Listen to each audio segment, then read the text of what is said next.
3. Chelsea 1. Taking a look at what that means. Manchester, despite all their woes, City are up to 4th in the table. Chelsea, of course, who someone said were title contenders, are now 13 points off Liverpool at the top. Frank Leboeuf joins us here from Frank in a moment. I don't think being 4th in the table is something to shout about for City, is it? But I think considering all the rubbish and now that Chelsea have sort of fallen off, it shows how everyone else is kind of falling over themselves. Well, Chelsea have fallen off a cliff, and that's the key. City fell off a cliff in Paris in midweek. It could have happened today. This was a fun game, though, wasn't it? I enjoyed today's game. Yeah, I think City were the better side, but Chelsea were dangerous early. I felt sorry for cussing off the young boy. Was that Pep's mistake, throwing him in the deep end? Yes. Like that, yeah? You think so? And the way he performed and the reason it took him so long tells you that he wasn't ready. So it was a huge gamble that didn't pay off in terms of cussing off. Right. But they won the game. And so Pep it explained kind of afterwards gets that away Johnson with wasn't ready. He wanted to save him for the Champions League as well midweek. Still, you throw the young boy in. Yeah, I mean, so you want to get off to a good start at any club, even when you're an experienced player. Here we have a young lad who's been playing in France and playing well. He's clearly a good player. City generally don't sign bad players. There's the odd exception. So he's clearly a very good player. But he throws him in, he makes one mistake, he makes two, he makes three, and then as Stevie said, he looked very nervous. Although he looks very comfortable on the ball, I have to say. But the nerves were getting the better of him. And then he takes him off relatively early in the second half. OK, Guardiola's got to win a game. I understand that. But in terms of looking after a youngster coming into your football club, I don't know, that's not a very good way to go about it. To first throw him in and then to drag him off. I mean, you imagine that young laddie going home tonight, his mind will just be racing. But I suppose that's where we are, Big Boys League, in terms of that's what happens sometimes. I just felt a bit sorry for him. He's not going in against a Southampton. He's going in against one of the better teams in the Premier League, albeit they've had their struggles recently. And he just got a little bit exposed. I mean, he probably arrived, Tuesday or Wednesday? Something like that. Yeah. So, I mean, that was a big ask. I just want to get Frank on this, Stevie. Pep is wise enough and old enough to know what he was doing. Why did he do it? Well, because he thought he didn't have the choice and another choice. So, yes, he gambled. As you mentioned, I know he's certainly going to play for the next game in the Champions League. So he needed him very quickly to be tried and see how he could cope with the situation. It's an unfortunate start, and I also felt sorry for him. And I was upset against Pep Guardiola because the guy is only 20 years old and it's maybe too much an important game for everybody to put him at the beginning of the game.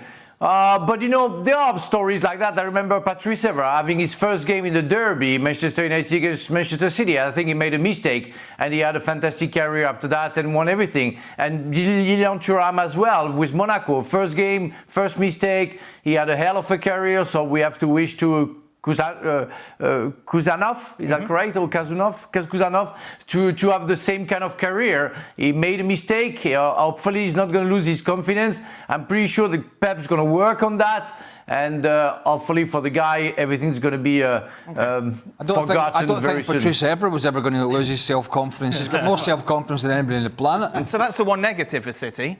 Plenty of other positives, though.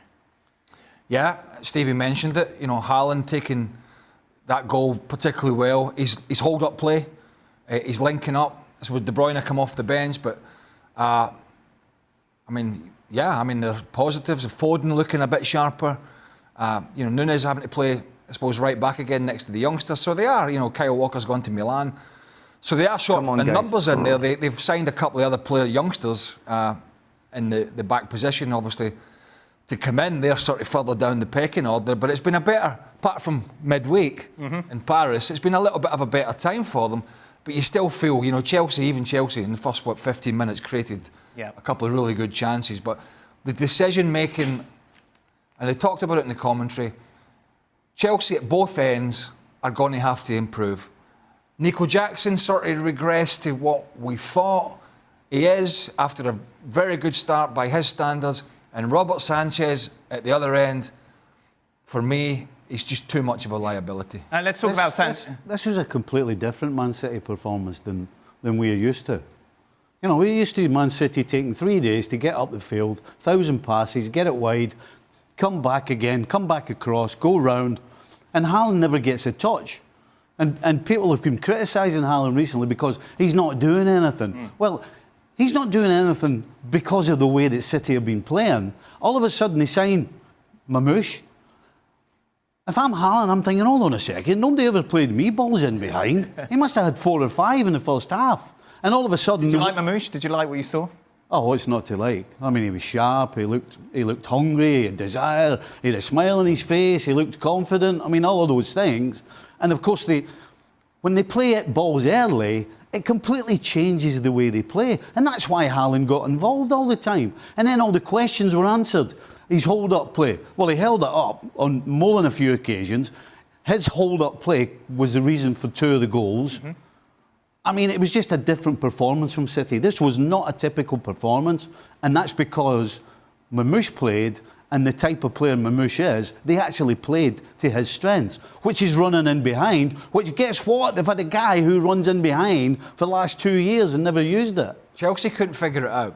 Mamouche plays a little bit on the left, but then he that line, though, he creeps inside to be more of a threat, making those runs, and Vardy was bombing down the left-hand side, and Chelsea never figured it out. So sometimes it looked like City were playing with Mamouche alongside or near Haaland, and other times he was out in the left. And Reece James and Madueke, who was playing that side, really never figured it out, and they started hitting those balls over the top. We saw Núñez getting in, we saw Gvardiol getting in, we saw the ball from Ederson that got Haaland the goal when Sanchez came out. So they were getting it forward quicker. But we talked about players coming in sometimes from Germany, not always, but some recently having struggles. To me, having watched him at Eintracht Frankfurt and having seen him today, he's at a good age, mid-20s, he's fast, he's quick, he's direct, we know he scores goals. Something different, isn't he, for City? Aye. He's something different.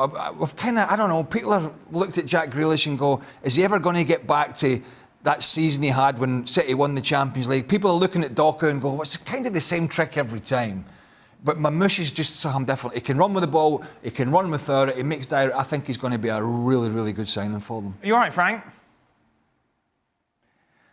I'm not all right. I'm upset. I'm upset with Chelsea. I think I was listening to the guys and I agree. They play differently. They play differently because Maresca's tactic was absolutely unbelievable. I mean, we all know that Manchester City are not capable of dealing with counter-attack, and that guy decides to play high on the field and to allow players like Mamouche to go behind them. And the 2 goals they conceded, the second and the third one, is because of that. Even the first one is because of that. So I blame the players because they should have scored, and Palmer should have scored in the second chance that he had. And after, when Nicolas Jackson gave the ball to Sancho, he should have dribbled. The goalkeeper was diving everywhere, Ederson, to score that goal. First, at 2-0, I can tell you, Manchester City will have been in a darkness like never. So it's not for me. Manchester City won the game. It's because Chelsea didn't play well. I mean, unbelievable, the mistake that I saw. You have to kill the game first, but after the first goal, they play too high. They don't wait for them.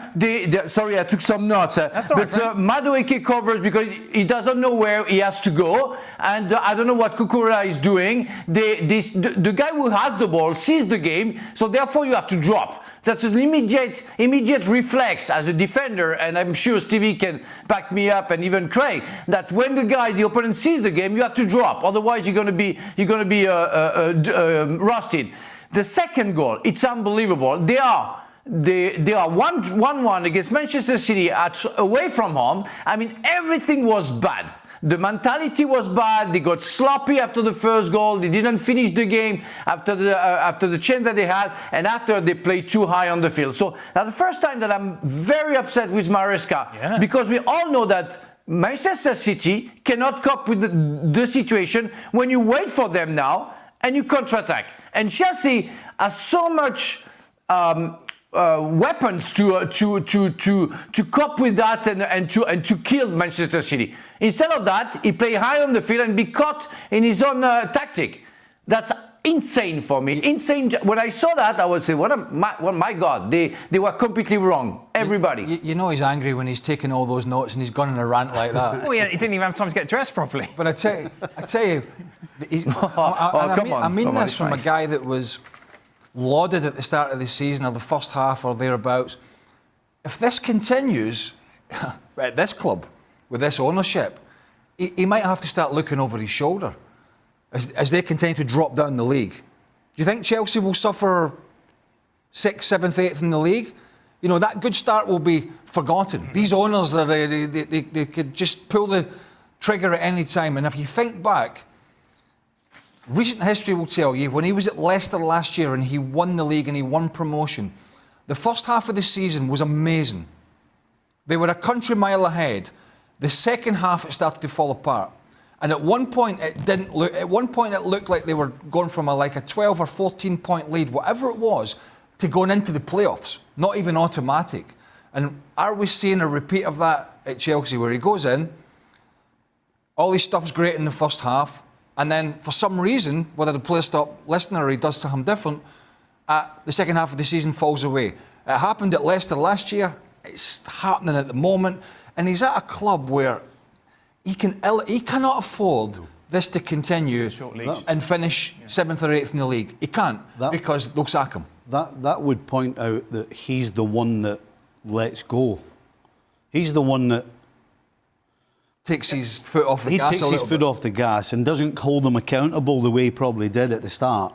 And actually, the goal Frank talking about with Haaland's left one-on-one with Colwell, your coaching staff sitting on the halfway line pretty much should be screaming at either Colwell or Cucurella or anybody to get back and make it 2v1. That's what your job as a coach is not to sit and watch the game. Right. You're coaching, you should be coaching during the game, and your job is to look around and see where things are going wrong, what needs to be changed, what should be. Now, number one, the goalkeeper and Colwell should be the ones screaming at somebody to come and help them. And if they don't, the coaching staff, they've got enough coaches, by the way. They've got 10 coaches, so they should be doing their job. Right. and actually, what you're talking about, Chelsea have turned into a team that don't have MD anymore. They sort of sit and wait, and if somebody coughs the ball up, then all of a sudden they go, oh, wait a minute. Chelsea side whatsoever. No, other than the first 15 minutes, they were watching this game. Yeah, and inevitably, obviously, Sanchez come under the spotlight again, Frank, after those high-profile mistakes that he's made. Maresca, as you would expect, come out and defend his goalkeeper, say, look, Nico Jackson misses chances. Caicedo gives the ball away. The problem with the goalkeeper, when they make mistakes, obviously, they are highlighted more than any other position. That's true. That's unfair, and that's true. It's like the last defender. If he makes mistakes, he's going to be punished because only the goalkeeper can save him. But it's even worse for the goalkeeper, and I understand. Yeah, you have to defend your players because you have no other choices. But I don't know why. Something happens, something like that happens. Why Sanchez has to go out where it's not a danger? He's clearly, Haaland is not in danger when he decides to get out. But it's true that Nicolas Jackson, it's been like 7 games that he didn't score. Mm-hmm. I mean, the guy who supposedly had a better season, yes, he had a better season, but before December, since then, we don't see him anymore. The problem is when Nkunku comes on, he's like a ghost. You don't see him at all. And if you don't have the sparkle of Palmer that we didn't see after 10 minutes, anymore, it's over. Madueke is a great player, but we barely saw him. Sancho, where was Sancho today? That's unbelievable. So it's everybody. Fernandes didn't see him. So it was an average game, and it's why when I hear, Manchester City were better. No, they were better because Chelsea allowed them to be better. Because Chelsea were very bad today. Yeah, and it's interesting, like the last 20 minutes, 15 minutes, we've seen a lot of Manchester City, and there has always been that kind of soft belly there. Waiting for the collapse. But there was nothing that would suggest this was going to collapse, and as Frank said, that was as much to do with Chelsea than City. Yeah, and I think the show a couple of days ago, they were talking about the possible, I don't know, pie in the sky, about Garnacho. From Manchester United. I'm thinking, how many wingers do they want? I know Modric has got an issue with the doping ban at the moment, but that's not the glaring area. Yes, Sancho wasn't great today. Madueke wasn't great.